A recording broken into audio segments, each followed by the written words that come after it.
The wind howls across an endless savanna, a land where survival is etched into every grain of dust. 4 million years ago, the earth trembles under the footsteps of early ancestors' beings caught between instinct and invention. What separates raw survival from dominance? Is it strength, speed, or something more? An idea born from stone. And today, with modern technology in our hands, do we still carry that same primal spark? Or have we surrendered it to machines?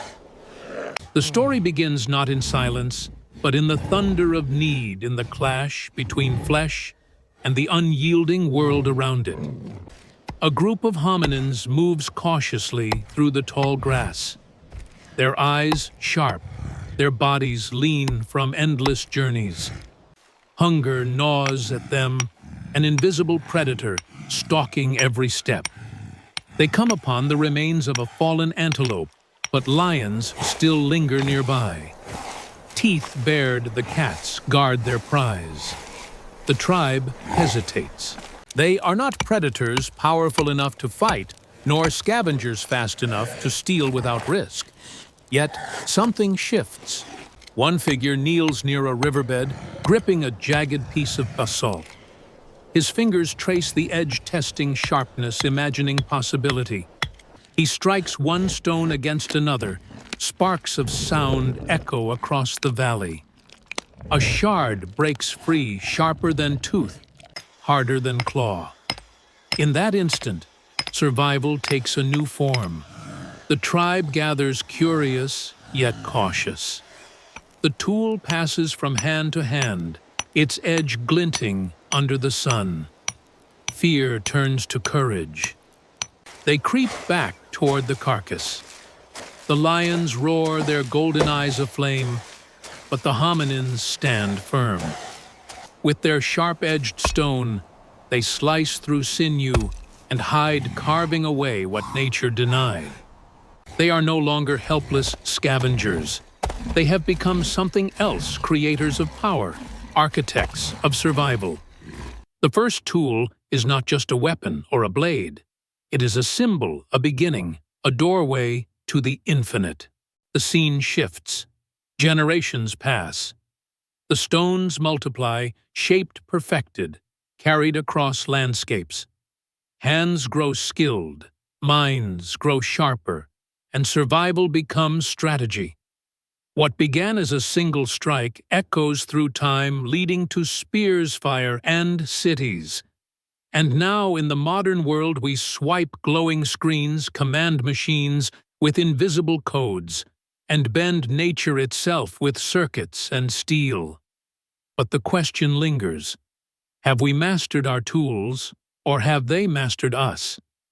The savanna fades into the reflection of skyscrapers shimmering against glass. The rhythm of progress beats like drums across millennia. A hand once gripping stone now grips a smartphone, a symbol of continuity and change. Yet the same hunger persists, the same need to endure, adapt, and thrive. The story of tools is the story of us primitive sparks igniting modern fire. This was only the first step, the moment when survival and imagination collided. But as the tribe carves flesh under the watchful eyes of predators, one truth becomes clear: every tool carries a shadow. Power demands responsibility. The question is timeless. When the first stone was struck, did we awaken a path toward greatness or toward dependence?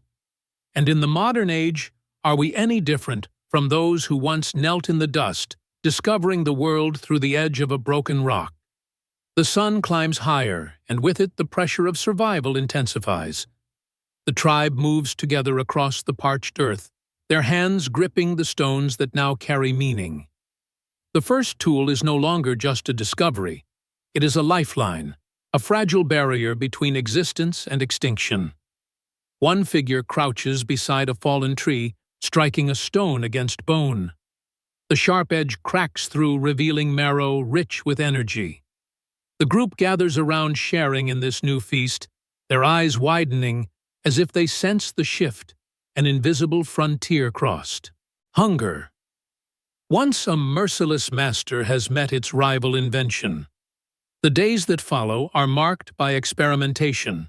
Stones are reshaped, edges sharpened, new forms attempted. Some fail, shattering into useless fragments. Others succeed, carried proudly, becoming extensions of hand and thought. Slowly, the tribe learns that survival is no longer dictated solely by muscle or teeth, but by the rhythm of creation. They chip, carve, and adapt, leaving trails of broken rocks behind them, silent markers of the dawn of technology. But survival is never still. One evening, as the crimson light fades, shadows emerge on the horizon. Another group approaches, rivals their silhouettes, tense with suspicion.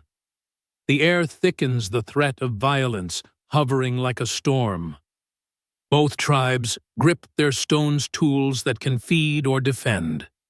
The confrontation is silent, eyes locked, hands twitching. For a moment, the fragile invention that promised survival also whispers of conflict. Will the tool that saved them also divide them? The tension breaks not with battle, but with choice. One tribe withdraws, melting into the tall grass. The other exhales relief, yet unease remains. The first tool has given power, but with power comes risk. It can cut meat or flesh shape, survival or destruction. In this moment, humanity's dual path begins, creation and destruction, forever intertwined. Millennia pass in the blink of an eye. The rhythm of stone against stone becomes the rhythm of hammer against iron, the hum of machines, the glow of screens. In today's world, skyscrapers rise where savannas once stretched. Satellites orbit where stars once guided journeys. Tools have grown beyond stone and bone into realms of energy, silicon, and code. Yet the essence remains the same. Just as the first shard of basalt gave courage against lions, today's technology gives us courage against hunger, disease, and distance. And yet, has the balance shifted too far? In the past, tools demanded effort, skill, and presence. Today, they promise convenience, speed, and ease. The hand once calloused from shaping stone now glides across glass, detached from struggle, yet bound by dependence. Just as the early tribes risked being consumed by their own creation, we risk surrendering not to predators, but to the very machines we birthed. The story of the first tool is not a relic of the past, it is a mirror. It asks us whether we are still masters of invention or whether invention has quietly mastered us. From cracked stones to glowing screens, from marrow to microchips, the question remains eternal. Are we shaping our tools, or are our tools shaping us? The night settles over the savanna, and the tribe huddles close around a flickering fire. The flames cast long shadows across their faces, each mark of soot and sweat telling a story of survival. In the firelight, the sharp stone glints like a star fallen to earth. It is more than an object. Now it is memory, promise, and identity. The elders watch as the younger ones mimic the motion, striking stones together, learning through failure, celebrating through success. A new tradition is born, knowledge carried not only in flesh and instinct, but in teaching, in the passing down of invention. For the first time, survival is not just immediate, it is generational. The crack of bone against stone, the slice of hide, the carving of wood, these rhythms echo across centuries. What begins as necessity slowly transforms into mastery. With tools, they shape spears to hunt diggers, to find roots, scrapers to prepare hides for shelter. Each discovery ripples outward, multiplying possibilities. The savanna, once a world of danger and scarcity, begins to yield under the pressure of imagination. With every strike, humanity claims a little more of the earth, bending it to will altering destiny. Yet this triumph comes with cost. The sharpened stones are not always used against beasts. Rival tribes return hungrier and more desperate. The savannah cannot sustain all. When words are not yet born, disputes are carved in silence and decided by action. In these moments, the tool becomes a double-edged truth-giver of life, taker of life. The same spark that feeds the clan also fuels conflict. The first war is not fought with armies, but with stones. And instinct, each strike a reminder of invention's shadow. Cut forward to modern times, the clash of tribes becomes the clash of nations. Where once stones sparked survival, now circuits spark revolutions. Skyscrapers stand as monuments to invention, yet within their walls humans still struggle with the same primal dilemmas: who controls the tool and to what end? The smartphone in a pocket is no less transformative than the shard of basalt in the hand of an ancestor. It connects, informs, empowers, but it also isolates, manipulates, and dominates. The same duality repeats, unbroken across time. In the present, the fire has become electricity, the savannah replaced by vast grids of steel and glass. But the rhythm is the same. Our fingers tap screens just as they once tapped stone. Our eyes glow with artificial light, just as they once reflected flames. We are heirs of invention, but also prisoners of its endless evolution. The more advanced the tool, the greater its hold upon us.